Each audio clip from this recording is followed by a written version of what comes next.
توفیق سے آج سورۃ القصص کا آغاز کرتے ہیں۔ یہ سورہ مبارکہ اللہ نے اپنے حبیب کریم صلی اللہ علیہ وسلم پر مکے میں نازل کی تھی۔ یہ قرآن کی ترتیب کے اعتبار سے 28ویں سورت ہے۔ اس کے اندر 88 آیات ہیں اور 9 رکوع ہیں۔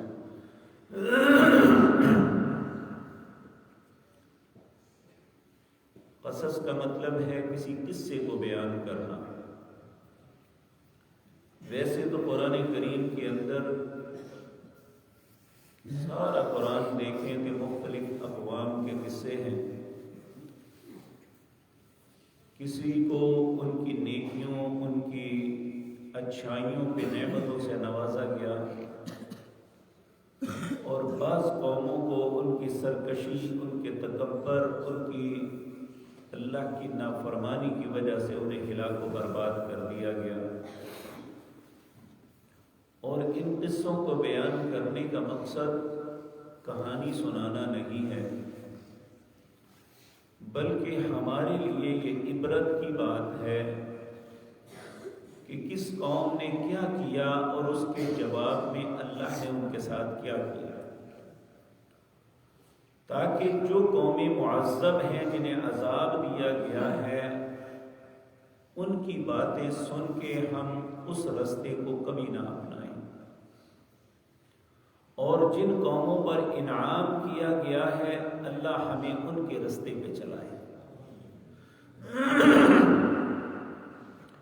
آپ دیکھیں، ہم ہر نماز کے اندر جو سورۃ فاتحہ پڑھتے ہیں، اس میں اللہ سے کیا سوال کرتے ہیں؟ اللہ کی تعریف، اس کی توصیف، اس کی حمد، اس کی عزت، اس کی برتری، اس کی پاکیزگی بیان کرنے کے بعد پھر اسے یقین دلاتے ہیں ایاک نعبد و ایاک نستعین، اے اللہ ہم صرف تیری عبادت کرتے ہیں اور صرف تجھ ہی سے مدد چاہتے ہیں۔ صراط الذی، اے اللہ، پھر اللہ رب العزت یہ بات سن کے کہتے ہیں ھذا بینی و بین عبدی نصفین، یہ میرے تو بندے کے درمیان نصف بات تھی، آدھی بات تھی، اب میرے بندے تو مانگ مجھ سے کیا مانگتا ہے؟ پھر انسان مانگتا کیا ہے؟ اہدنا الصراط المستقیم، اللہ تو مجھے سیدھے رستے پہ گامزن کر دے۔ کون سا سیدھا رستہ؟ صراط الذین انعمت علیہم، رستہ ان لوگوں کا جن پہ تو نے انعام کیا ہے۔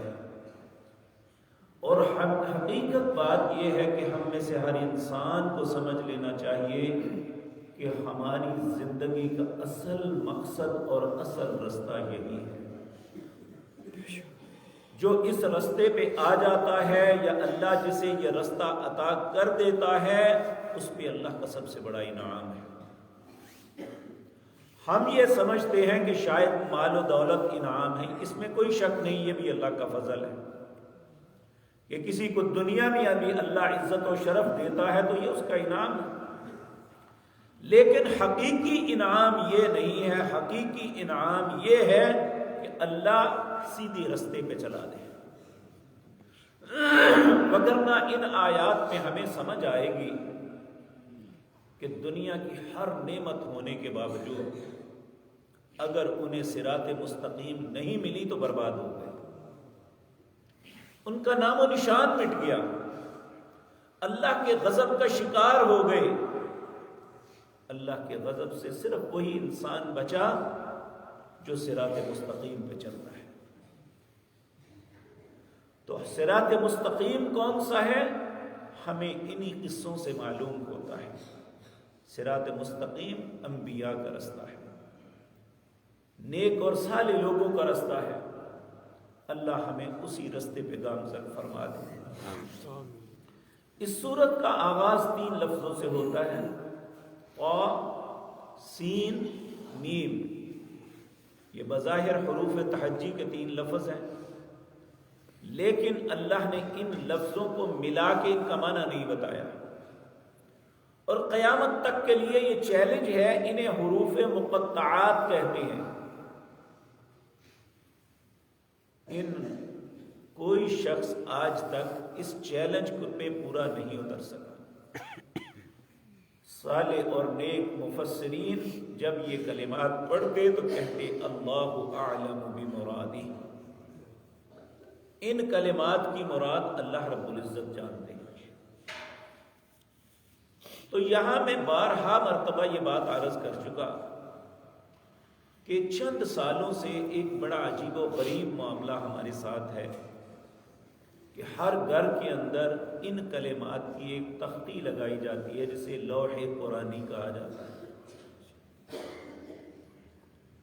اس میں الف لام میم، الف لام را، الف لام میم صاد، اس طرح کے کلمات لکھ کے کہا جاتا ہے. آگے لکھا ہوتا ہے آمین، اور اس تصور کے ساتھ لگایا جاتا ہے کہ اس میں گھر میں یا کاروبار میں برکت ہوگی. یہ عجیب دانائی ہے. پہلی بات تو نہ اللہ نے اس کا حکم دیا نہ اس کے رسول نے بتایا. تو پھر دین ہمارے گھر کی لونڈی تو نہیں ہے نا جو مرضی اس کا بات بنا لے. دین تو وہ ہے جو اللہ نے بتایا، جو اس کے رسول صلی اللہ علیہ وسلم نے ہمیں سکھلایا. تو آپ کی تعلیمات میں تو ہمیں ایسی کوئی بات نہیں ملتی کہ آپ نے کہا اس لوح قرآنی کو اپنے گھروں میں تعویذ بنا کے لگا لو. اور دوسری بات، جن کلمات کے معنی کا ہی علم نہیں اس پہ آمین کیوں؟ آمین تے وہاں کہے جہاں پتہ ہو کہ ہم کیا کہہ رہے ہیں. آمین کا مطلب ہے یا اللہ میری دعا بھی قبول کر لے. تو اگر خدا نخواستہ اس کے معنی وہ نہ ہوئے جو ہمارے تصور میں ہے تو پھر آمین کس بات کی؟ اس لیے بہت سے اچھے لوگ جن کا ذہن بھی اچھا ہے اور عقیدہ بھی اچھا ہے لیکن اس معاملے میں وہ بھی بہک گئے ہیں. کسی گھر میں چلے جائیں وہاں لوح قرآنی کے نام پہ تختی لگی ہوگی الا ماشاء اللہ.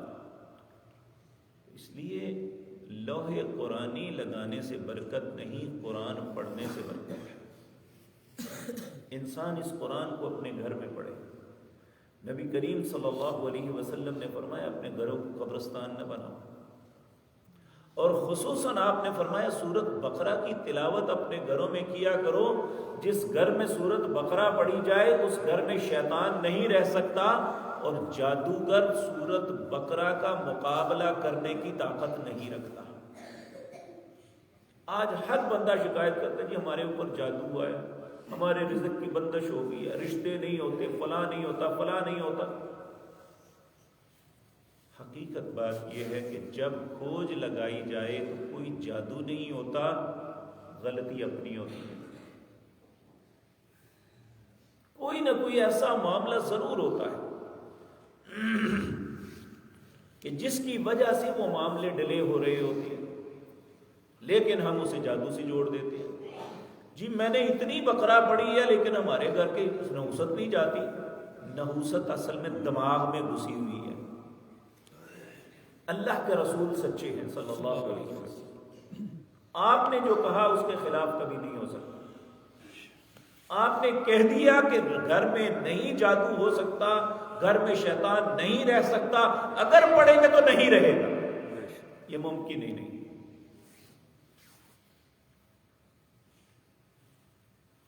دن اندھیرا ہو سکتا ہے، رات سفید ہو سکتی ہے، اللہ اور اس کے رسول کی بات غلط نہیں ہو سکتی. تو اس لیے ہمیں اس بات پہ یقین کرنا چاہیے جو اللہ اور اس کے رسول کا رستہ ہے وہی سیدھا رستہ ہے. تو اگر ہم اپنے گھر میں، اپنے کاروبار میں، اپنے معاملات میں اللہ کی مدد چاہتے ہیں تو اس کا حل تختیاں لگانا، تعویذ باندھنا نہیں بلکہ قرآن کی تلاوت کرنا ہے. اور گھر میں آپ نے فرمایا نماز کا کچھ حصہ لے کے جایا کرو. فرض نماز مردوں کے لیے مسجد میں ہے، لیکن جو سنن اور نوافل ہیں یہ اپنے گھر میں ادا کیا. اس سے گھر کے اندر نحوست ختم ہوگی اور خیر و برکت آئے گی. اللہ یہ باتیں مجھے اور آپ کو سمجھنے کی توفیق عطا فرمائے. تو اللہ رب العزت فرماتے ہیں تلک آیات الکتاب المبین، یہ آیات ہیں کتاب مبین کی جو ظاہر کتاب ہے، اس میں کوئی بات چھپی ہوئی نہیں ہے۔ یہ بار بار کتاب مبین کیوں کہا ہے؟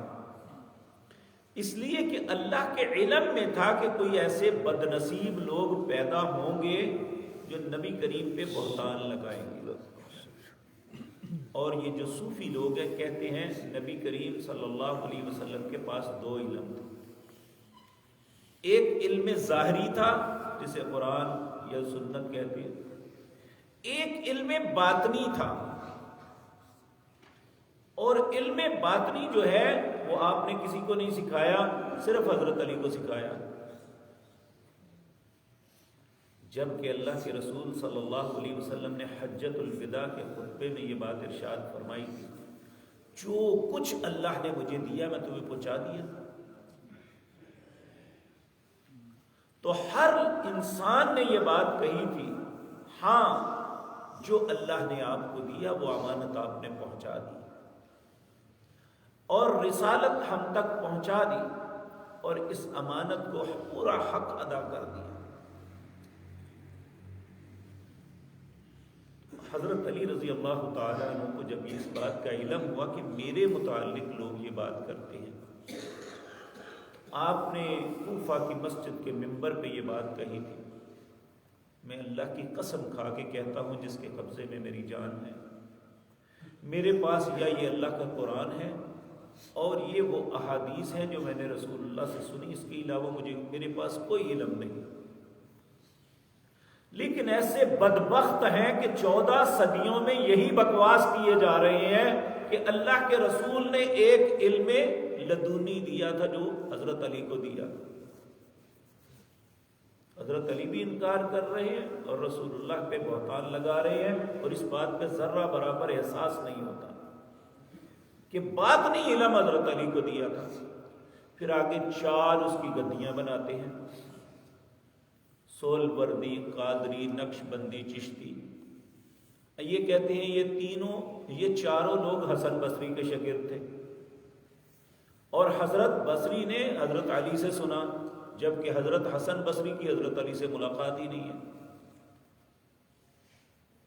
تو یہ سارا ایسی باتیں بنائی گئی ہیں جس کی کوئی حقیقت نہیں۔